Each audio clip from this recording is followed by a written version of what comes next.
Olá e bem-vindo! Hoje a gente vai investigar uma das estruturas mais paradoxais e geniais do corpo humano, a coluna vertebral. Pensa só no desafio de engenharia. Como é que você constrói algo que precisa ser um cofre forte, uma armadura protegendo a fiação mais importante do nosso corpo, e ao mesmo tempo ser flexível que nem uma corrente, permitindo que a gente se dobre, se torça e dance? É o conflito central do projeto da coluna. Rigidez versus flexibilidade. Proteção versus mobilidade. E a solução que a evolução encontrou não é um único osso, mas uma pilha de peças inteligentemente projetadas. A gente vai montar esse quebra-cabeça, peça por peça, e entender como essa estrutura resolve esse paradoxo a cada nível. Perfeito. Então, a missão é essa: decifrar o código dessa obra de engenharia. Olhando o material aqui, a primeira coisa que me salta aos olhos é que não é uma torre, é uma pilha. Por que a evolução escolheu um monte de bloquinhos empilhados em vez de uma haste sólida e mais simples? Porque uma haste sólida seria forte, mas teria, zero mobilidade. A solução foi criar segmentos. E em vez de decorar números, vamos pensar neles em termos de função. No topo temos a região cervical, as 7 vértebras do pescoço, projetadas para máxima mobilidade. É a grua que posiciona a nossa cabeça, sabe? Certo, a grua da cabeça. Faz sentido. Depois temos a região torácica, com 12 vértebras. Essa é a parte mais rígida e por um bom motivo. Ela funciona como a parede dos fundos da nossa caixa torácica.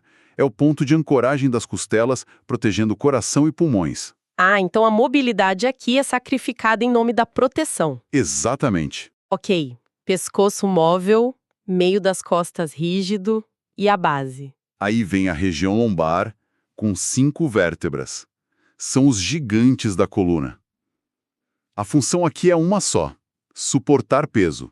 São enormes, robustas, a fundação que sustenta tudo que está acima. E por último, na base de tudo, temos o sacro e o cóccix, que são vértebras fundidas. Eles formam uma plataforma sólida que conecta a coluna à bacia. Entendi a lógica. Pescoço grua, tórax armadura, lombar fundação. Mas o que realmente me intriga são as curvas. A coluna não é uma pilha reta, ela tem esse formato de S. Isso não parece meio instável? Parece, né? Mas é o segredo da nossa capacidade de andar em pé. E o mais incrível é que a coluna vem com montagem necessária. Um bebê não nasce com essa curva em S. A coluna de um recém-nascido tem uma única curvatura grande, em formato de C, perfeitamente projetada para caber no útero. Espere, então a gente nasce com uma coluna incompleta? Exatamente. Aquele formato em S, que é essencial para o equilíbrio e para absorver o impacto da caminhada, seria impossível de passar pelo canal do parto. Então, a evolução criou um sistema genial. A gente finaliza a construção do lado de fora.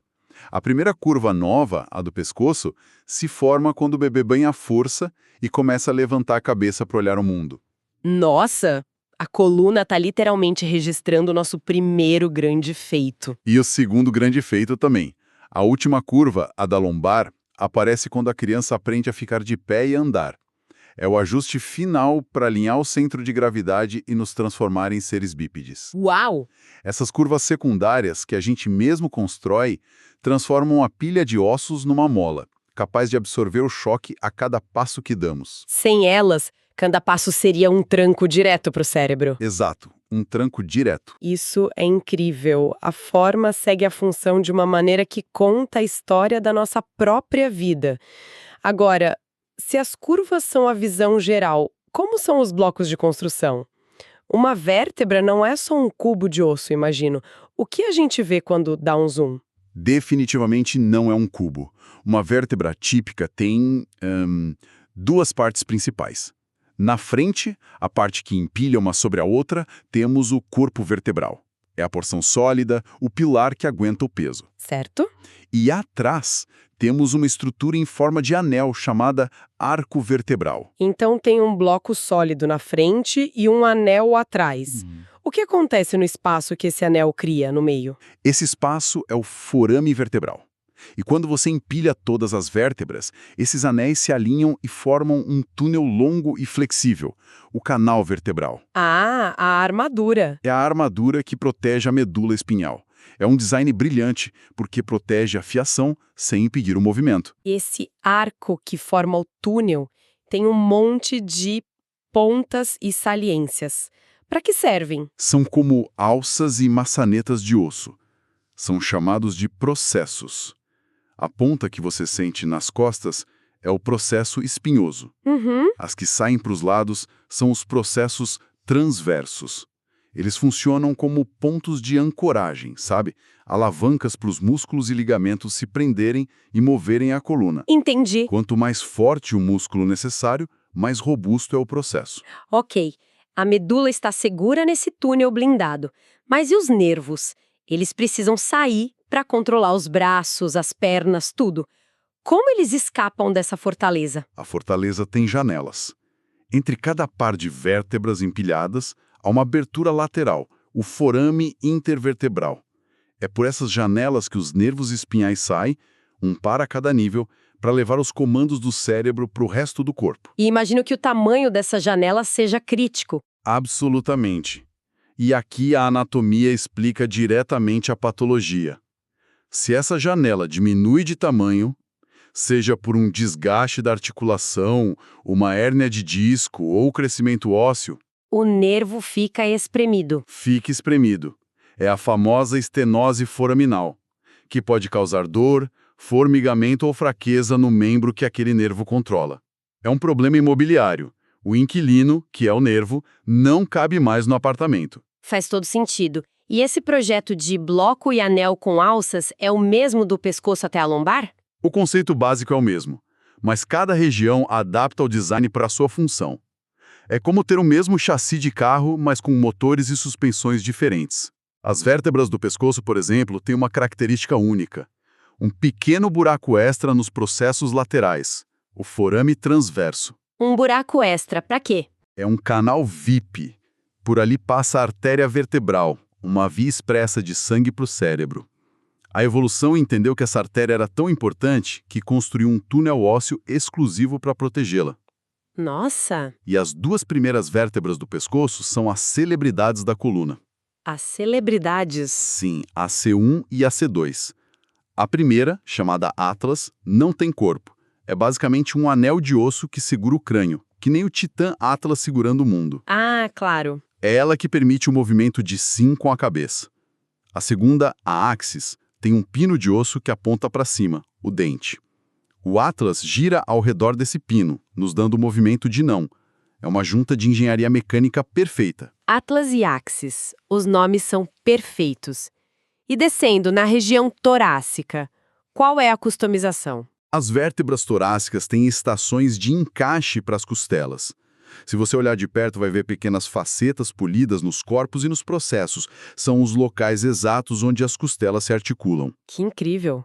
Elas se encaixam com uma precisão incrível para formar a grade do tórax. E a lombar? A gente já disse que elas são gigantes para aguentar peso, mas tem algum detalhe a mais? Elas são tão grandes e precisam de tanta força muscular para estabilizar que desenvolveram até pequenas saliências ósseas extras.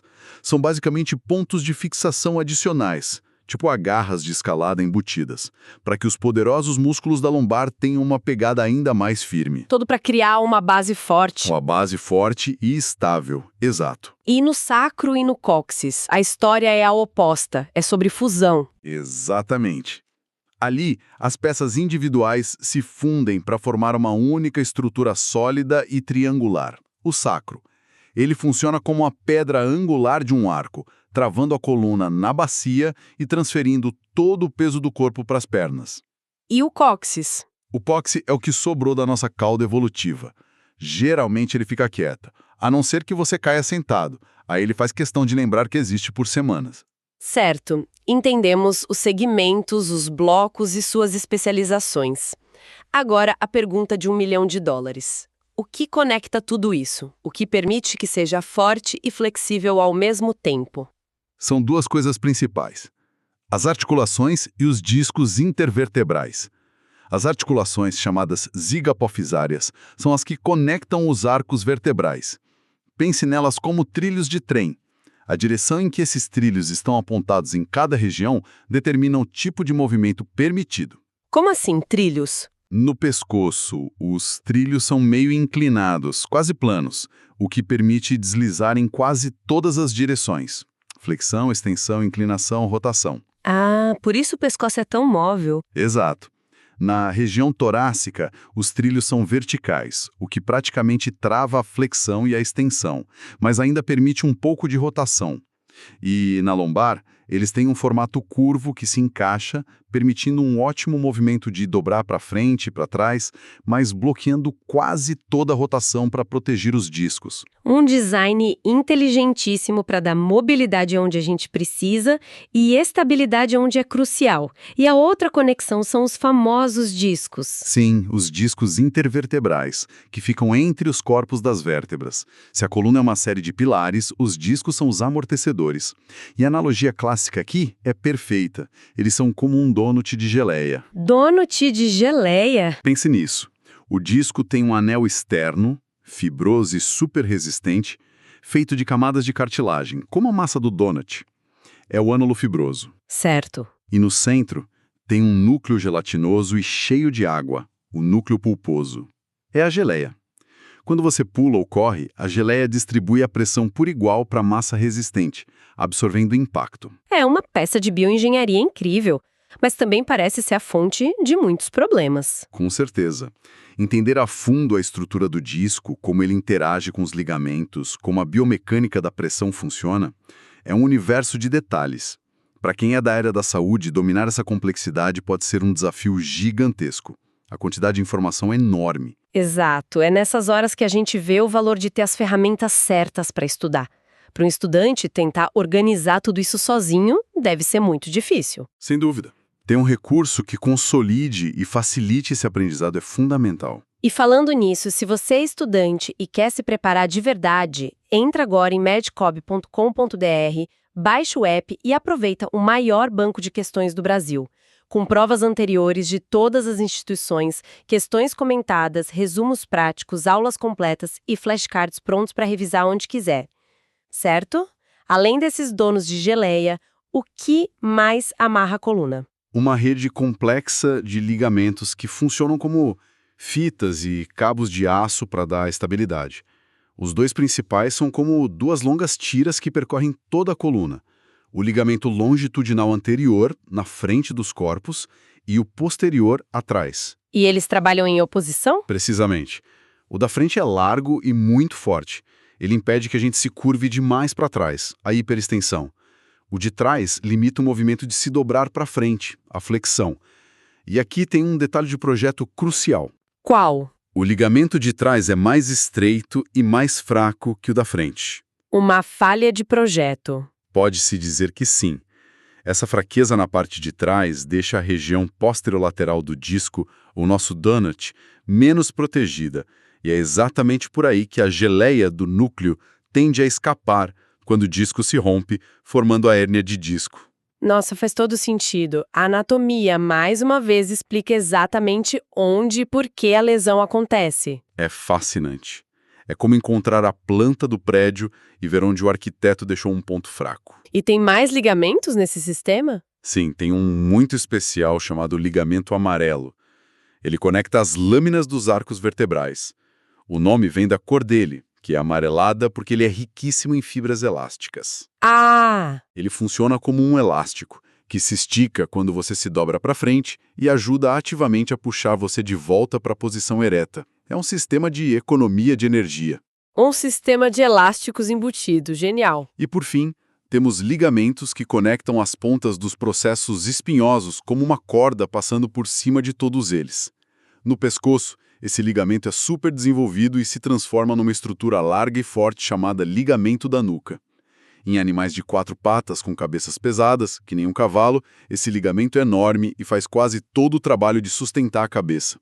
Em nós, ele é um resquício, mas ainda ajuda. Então, depois de montar esse quebra-cabeça todo, qual é a grande conclusão? O que essa arquitetura nos ensina? Que a coluna vertebral é uma sinfonia de concessões. Ela resolve o paradoxo da rigidez versus flexibilidade de forma magistral. não é só uma pilha de ossos. É um sistema dinâmico e interconectado onde cada curva, cada saliência óssea, cada ligamento tem um propósito. Vimos um projeto básico que é brilhantemente modificado em cada segmento para atender a demandas específicas, seja girar a cabeça, proteger o coração ou carregar o peso do nosso corpo. Máquina, uma estrutura mecânica. Mas ela é também o eixo central do nosso corpo, a ponte entre o cérebro e o mundo. E a gente sabe que nossa postura, a forma como carregamos nossa coluna, muitas vezes reflete nosso estado emocional.